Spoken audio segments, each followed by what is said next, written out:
My name is Sumay Hussain. I'm 24 years old. I started wearing hijab when I was a child. I can't really remember when. And I wear it because I believe it's something that my Creator wants from me.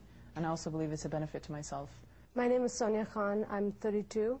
I'm originally from Pakistan and I don't wear a hijab or niqab.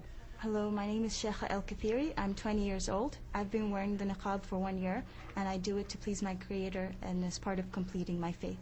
Let me ask you straight up, what most people I think would want to know is, why do you feel it's necessary to hide your face? By covering my face, I'm honoring myself and I'm presenting myself to the world as the sum of my character, as the sum of my personality, my contribution towards society. And it's just a little bit that I'm doing to enable me to go through this path of spiritual discovery. And it's something that I really feel glad and happy, and I feel so wonderful for having done it, and it's just a spiritual choice. Why do you feel wonderful for having done it? It just exemplifies the fact that I'm an honored Muslim woman. I am an honorable woman who has her own opinions, she has her own voice. I have my own personality, I have my character, I have everything that's wonderful about me, the way I contribute to society. And my beauty is a wonderful part of me as well. But I don't feel that I have to display it all for the world. Is that the function of your hijab when you wear it? It's basically a message that says that I would like you to judge me based on who I am and what I do, and it's not based on, you know, the way I look. And I mean, people might not like that, but it is a fact that men and women are perceived differently. If I wasn't wearing the veil, for example, to me, a man coming up to me and just chatting me up might be normal, but to me, I might not like that. I'm interested in the concept of it's to make men behave better toward you. Is that what I'm hearing? My covering does not exempt a man from his responsibility as a man to behave himself, as you say, to conduct himself in a morally befitting manner. Just because I cover myself doesn't mean I'm doing it to make his job easier. Let me put to you what Jack Straw actually said. He said communities are bound together partly by informal chance meetings between strangers, people being able to acknowledge each other in the street, or being able to pass the time of day together. That's made more difficult if people are wearing a veil. That's just a fact of life. I don't agree with that at all. I don't feel that just because I cover my face, why is that a barrier for you to treat me as a human being, to relate to me as a human being, as somebody with opinions, with personality, with things that they can bring to the table. You know, Muslim women who choose to dress this way do that because they feel, you know, cover this way, first of all, because they believe that God wants that of them, and they believe that God knows better for them than they know. Does it state in the Quran you're supposed to wear a hijab? I don't think it does. It says directly you have to wear a hijab. I don't think there is a clear statement or understanding by a lot of, I think, philosophers of Islam, scholars saying this is exactly what you need to wear. There is no clear understanding on that matter. I think there is a clear understanding. If you read, there's a very clear understanding. There's a literally fair. You'll read all scholars saying the same thing. I disagree. No, I didn't say that. A lot of scholars will say. But there is a majority and a minority. But the face can be open. There's nothing wrong with that. The face is not necessary. Do you believe that? Yeah, I wasn't wearing it before, and now I am.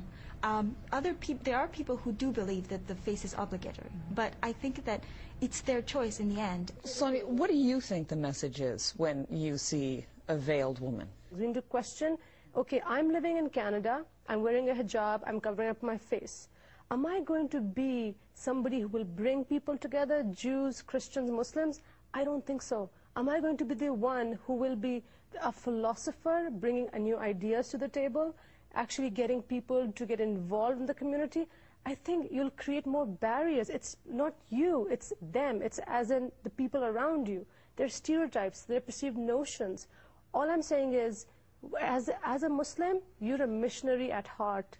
You're supposed to actually attract people towards you, not repel them. Well, let me bring this to you, and this is the English translation of the Quran. Tell the faithful women to lower their gaze and guard their private parts and not display their beauty except what is apparent of it, and to extend their scarf to cover their bosom. Are you not being faithful to the Quran? It doesn't say cover any particular part except for the bosom.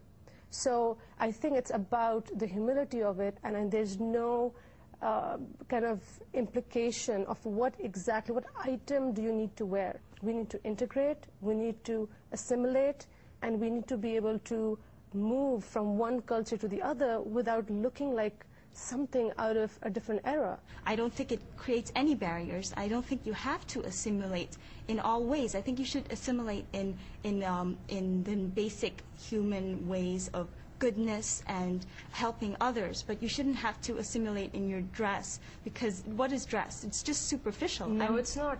People always perceive you by what you wear. No one, I'm not talking about your communication. For example, if I'm non-Muslim, I will judge you. I will put a label on you and I'll walk away because how is that our fault, though? It's not your fault, but I think the world has changed, and as a Muslim, you need to represent Islam as an encompassing thing, not an exclusionary thing. You're excluding people in your world. Samaya, you want to say something to that? I think you need to give people a little bit more credit. Like, people are really, they're not that stupid. Like, I mean... You mean the public at large? Yeah, I mean, just because someone's covered up in a certain way, it doesn't mean that everyone is going to see them as someone who's completely weird. But is there discomfort? Can you feel discomfort from people who are not Muslim, who don't understand? If I meet someone who doesn't know anything at all about Islam and has no stereotypes, they're going to be very friendly with me. It's the baggage and it's the stereotypes that make people, you know, defensive and prejudiced and so on. Mm-hmm. I know people are walking, look at me, don't agree with me. That's totally acceptable. How do you know? I know, because I know that the way they look at me. How do they look at you? Okay, there are a few people who give dirty looks and stuff like that. I'm used to it. Most people, they're just curious. They don't know, which is fine too. I wish they would come ask me. I'd love to explain it. Essentially, what Jack Straw was saying, and a lot of people are saying now, is, you know, how can I trust you? How can I get a feel for what you're saying if I can't see the entirety of your face?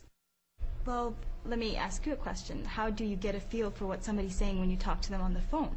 And we use telephones like constantly nowadays. People use the internet. Do you believe you're equal to a man?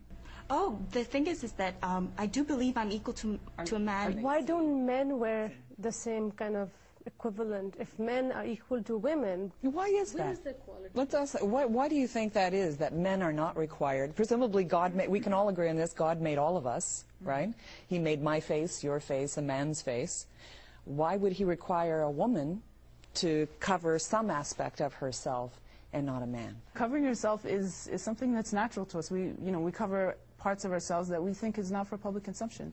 And if people differ on what that modesty is, I think that's totally fine, and I don't see why anyone should have a problem with it.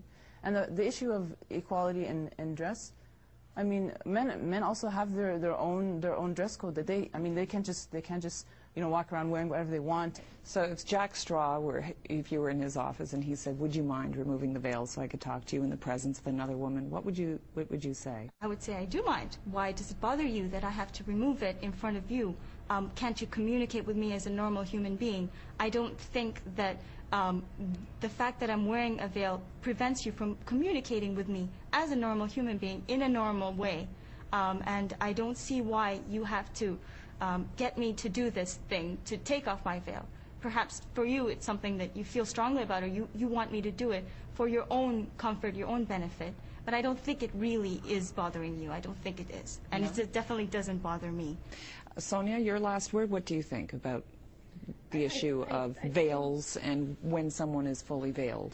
I think it's time to question things in life. It's time to think of ourselves not as me, but as a community based on our responsibility as Muslims in a Western world. I think we need to be more responsible to actually improve the image of Islam and be more integrative.